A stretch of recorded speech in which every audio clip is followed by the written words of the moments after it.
Dia 12, vamos lá. Antes disso, eu queria mostrar. Olha que bonitinha essa parte tá ficando. Eu nem tinha notado, mas tá com uns pontinhos, negócio vermelho aqui e a estrelinha em cima. Eu não tinha notado nessa estrela, ela tem meio que uma sombrinha em volta, né? Muito legal, tipo um brilho. Tá, e aqui nesse mapa a gente vai ter basicamente um mapa. E esse mapa vão ter várias letras. Essas letras elas formam regiões se elas estiverem com outras letras iguais adjacentes. Então, por exemplo, aqui a letra A tá com todas as outras letras A todas adjacentes uma a uma, né? Então isso meio que forma uma região. A mesma coisa para esses Bs aqui, tá vendo? Esses Bs, esses Cs aqui, esses Es. Perfeito. Claro, sempre horizontalmente, né? Horizontalmente ou verticalmente. E aí ele quer saber o quê?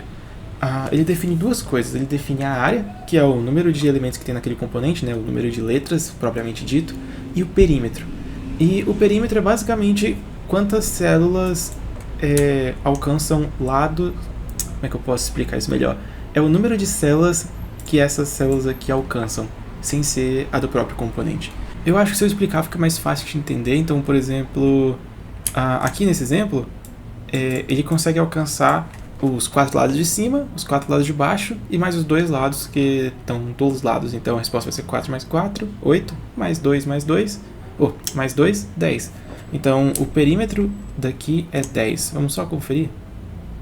Isso, o perímetro tanto do C quanto do A é 10. Então vamos conferir aqui também do C, porque esse do C é interessante, né? Vamos imaginar que tem os Cs aqui. Vamos contar quanto que deveria ser o perímetro dele, né? Então esse C aqui, ele pega tanto esse cara da esquerda, quanto de cima, quanto da direita. Então é 3. Agora, esse outro C aqui, ele pega mais 2, né? Que pega esse da esquerda e este de baixo. Então, mais 2.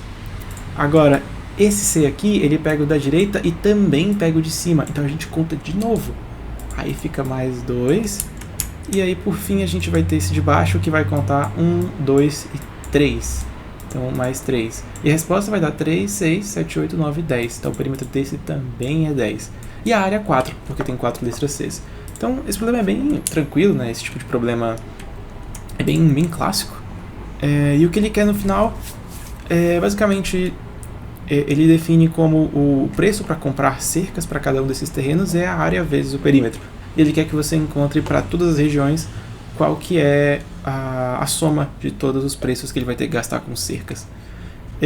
Então vamos lá. Eu vou primeiro fazer para esse exemplo aqui. Então, ele tem 10 linhas, eu coloco... Eu vou só ler o input aqui, como a gente sempre faz.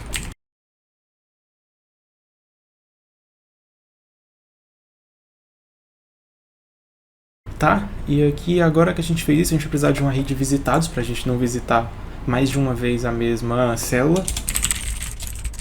E aí que tá, a ideia do código vai ser, para cada elemento ainda que eu não visitei, eu vou simplesmente começar a busca de lá, contar todos os meus scores e somar isso no meu score final, né? Contar todos os meus propriedades que eu quero, né? A área, o perímetro, e somar isso no score final. Então, eu vou ter aqui um score, e eu vou imprimir esse score no final. Vou chamar de total, né? Vamos chamar de total. E aí agora é a hora, percorre todas as células. Aí vejo se essa célula não está sendo visitada ainda, então se grid not visited de IJ, se essa célula não foi visitada, eu chamo a DFS daqui, zerando todos os meus valores, né? Então eu zero tudo que seja. Mas o que é isso? Eu vou criar duas variáveis globais que vão se chamar area, que vai ser zerada, e perimeter, que vai ser zerada. Perimeter. E aí no final, o que eu faço? Total plus equal área vezes perímetro. Então eu vou declarar aqui, né? E chamar a DFS de sempre, a DFS padrão. Então eu vou só copiar aquilo que eu já fiz em todos os outros códigos dos outros dias. Tá, e aqui agora vão ter algumas modificações que além da célula não poder ter sido visitada ainda, ela também tem que ser igual à minha célula atual.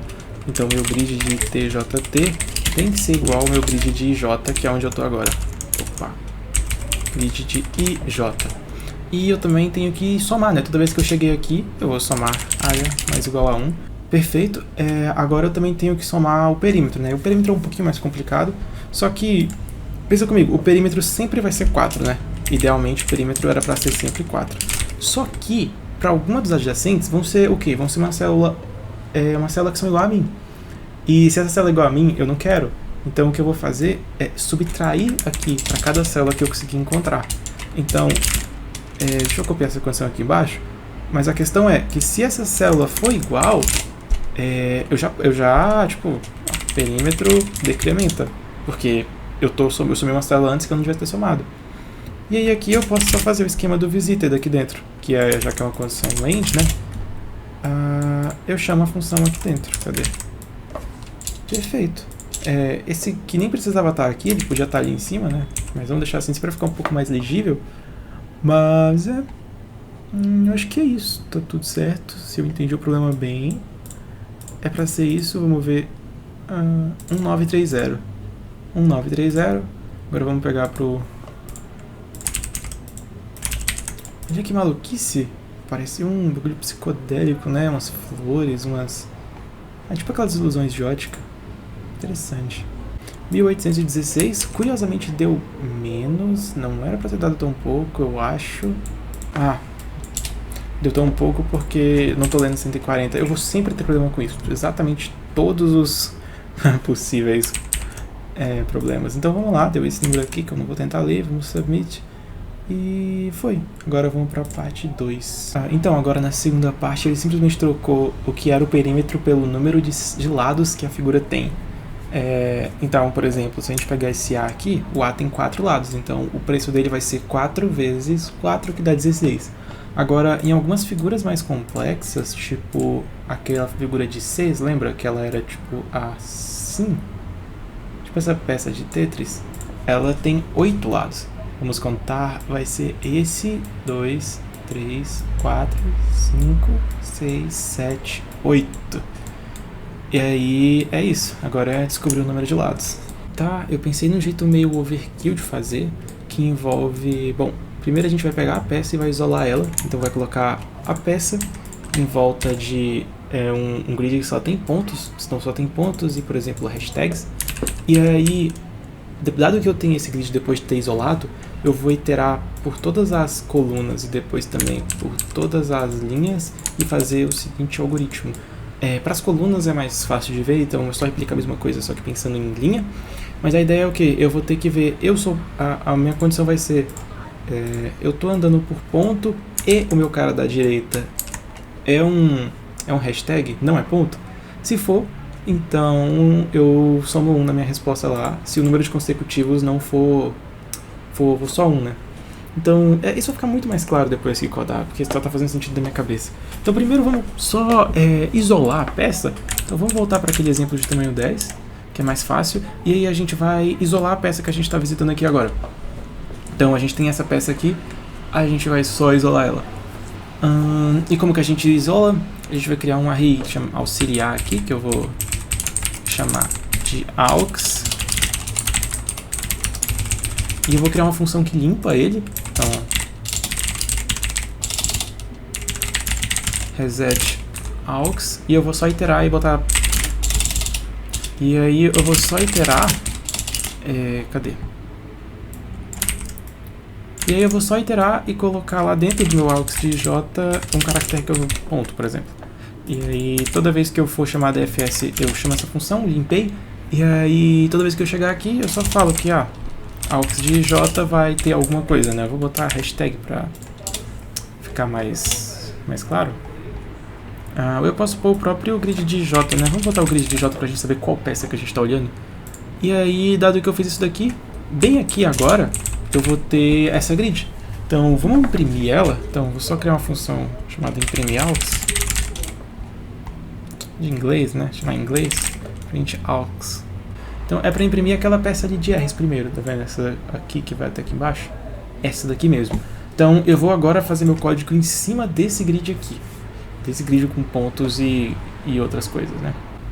Tá, dado que isso funcionou, agora eu tenho esse meu aux global, que é só a própria peça. E aí a resposta vai ser o quê? Vai ser a área vezes get sides. Chama uma função chamada get sides que vai calcular para mim o número de lados. Dentro da matriz aux, né? Dentro da matriz aux. E aí agora é aquela ideia de ir iterando linha a linha. Então eu vou criar aqui só uma answer para retornar depois. Mas eu vou iterar linha a linha. Então, para cada linha a linha, vou fazer por coluna a coluna primeiro, fica mais fácil. Então para cada coluna eu estou iterando pelas linhas e vou salvar o número de consecutivos naquela coluna. Então, consec igual a 0. E aí agora eu vou fazer aquela condição. Se o grid de IJ for igual a ponto e o meu grid de a mesma linha, só que na coluna da direita, se esse cara for diferente de ponto, então meu consecutivo vai somar 1. Se não, meu consecutivo zera, porque significa que eu estou em algum lugar que não cabe nenhuma dessas condições. E aqui eu vejo, se o consecutivo for igual a 1, isso significa que eu tenho um lado novo, que eu acabei de estou passando exatamente por um lado, né? Tipo aqui, por exemplo, eu vou estar aqui, vai ser falso, o consecutivo vai ser 0, aqui ele vai zerar de novo, mas quando chegar aqui ele incrementa para 1, e ele vai falar, tô num lado novo. Quando ele chegar nessa linha daqui, o consecutivo vai ser 2, e ele vai falar, não, só vou somar se o consecutivo for 1, já passei por esse lado. E aí chegando aqui vai ser 0, e vai ser 0 até o final. Só que aí que tá, tem um porém, né? Meio que as peças, eu não vou estar iterando pela linha, como é que eu posso explicar? Por essa linha aqui, sabe, a linha -1, assim, sabe? Então eu nunca vou contar esse lado aqui se ela estiver bem na quina. E como que eu resolvo isso? Bom, meu algoritmo é genérico o suficiente, então o que eu vou fazer vai ser simplesmente colocar uma linha e uma coluna toda de ponto em volta de todo mundo. Isso é basicamente fazer aumentar 1 aqui, então aqui a gente fazer 1 e aqui menor ou igual. Aqui é a mesma coisa, 1 e aqui menor ou igual. E aí aqui nesses lugares eu vou ter que fazer umas coisas mais, tipo, e aqui na minha condição vai ser só I1 e menor ou igual que T, J maior ou igual que 1 e J menor ou igual que M. E é isso. Não mudou muita coisa. Só vou diminuir o tamanho desse daqui, já que é 10, vamos botar uns 16. E aí agora vocês vão entender melhor um pouco do que eu estou dizendo na hora que eu imprimir o AUX. Então fiz o DFS e eu vou mandar um print AUX aqui. Olha aqui, tá vendo? Agora a peça, em vez de ela estar colada ali, ela só foi um para a direita. E ela também foi um para baixo, um para cima e um para a esquerda nela. Aumentei o grid. E aí, massa. E eu vou fazer a mesma coisa para linhas em vez de colunas. Então a gente troca esse for de ordem. Só que aqui tem um detalhe. Aqui ao invés de J mais 1, vai ser a mesma linha. Só que o I vai ser I mais 1, porque eu tô na linha 2, vou olhar para 3. Sabe? O problema é que aqui eu tô olhando para grid e não para o meu array auxiliar, né? Assim, desse jeito eu só tô olhando para a direita, né? Eu também tenho que olhar para a esquerda, então eu não tô contando esse lado daqui. Então eu deveria percorrer esse ponto, ver se o da esquerda é também. Então é basicamente esse mesmo for aqui, só que vou chamar de consec também. E aqui ao invés de J mais 1 vai ser J menos 1. Só que eu não posso começar do 0 aqui, né? Então eu tenho que começar do 1. E a mesma coisa vale para esse daqui. Então, esse daqui agora eu tenho que começar da linha... Tem que ir até a linha I-1. Tenho que começar da linha 1. Mas aqui o for tem que ser olhando para I-1. Tá, o que tava faltando era aqui eu colocar max ao invés de N ou M, porque aí eu não tava percorrendo todo mundo, isso diminuía muito o resultado. E agora foi para 1206, que é a resposta desse sample aqui. Então vamos testar de novo pro nosso sample grandão. Eu tenho ele aqui? Tenho. É esse não, né? Deixa eu pegar de volta então. A gente vai colar ele aqui, ele tem 140 linhas. E vale lembrar que essa solução, que ela é a linha quarta. O problema é que aqui não é 16, mas meu max, né, 640, vou botar um número bem grande, vou botar 256. E aí deu esse número aqui agora, vamos submetê-lo. Vamos ver quanto que vai dar. E deu certo, é isso. Agora é dia 13, amanhã, melhor dia.